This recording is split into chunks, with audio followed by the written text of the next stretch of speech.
국회가 탄핵 소추한 내란 우두머리 윤석열 비소추인은 검찰에 의해서 수사를 받았고 기소가 돼 있습니다.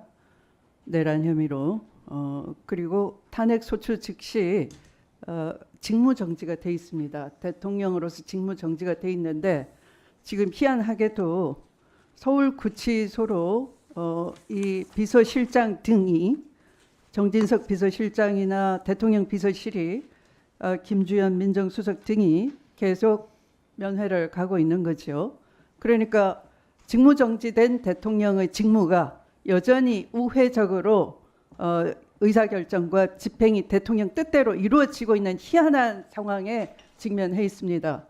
그럼에도 불구하고 이 자리에 대통령실이 출석하지 않고 있습니다. 이게 말이 되는 겁니까? 더군다나 검찰은 명태균 사건을 창원지검에서 중앙지검으로 옮겼습니다.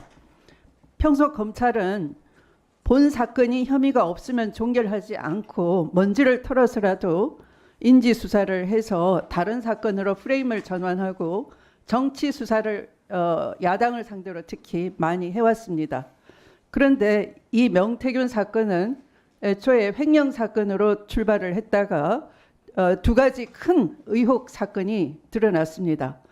하나는 김건희와 윤석열 부부의 총선 공천 개입이고요.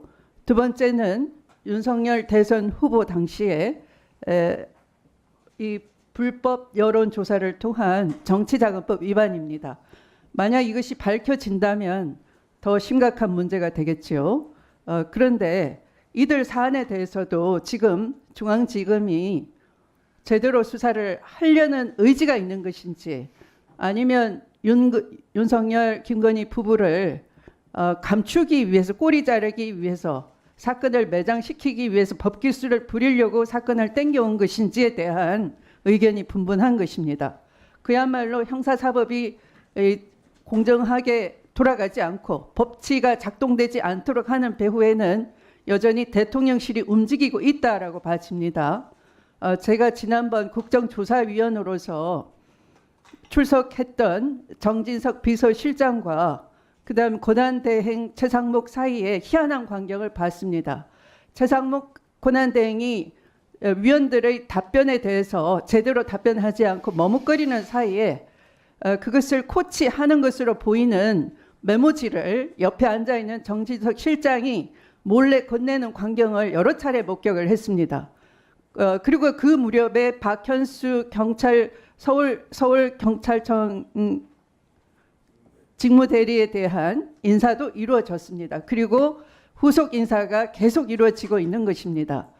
그러니까 이것은 최상목 권한대행의 뜻이 아니라 구치소에 면회를 간 정진석이 윤석열 피고인의 피소추인의 뜻을 전달하고 있는, 그래서 직권남용으로 또 내란죄로 지금 재판을 받아야 되는 입장인 이 피소추인 피고인 윤석열의 뜻이 대통령실을 통해서 그대로 집행이 되고 있다라는 것을 말하는 것입니다.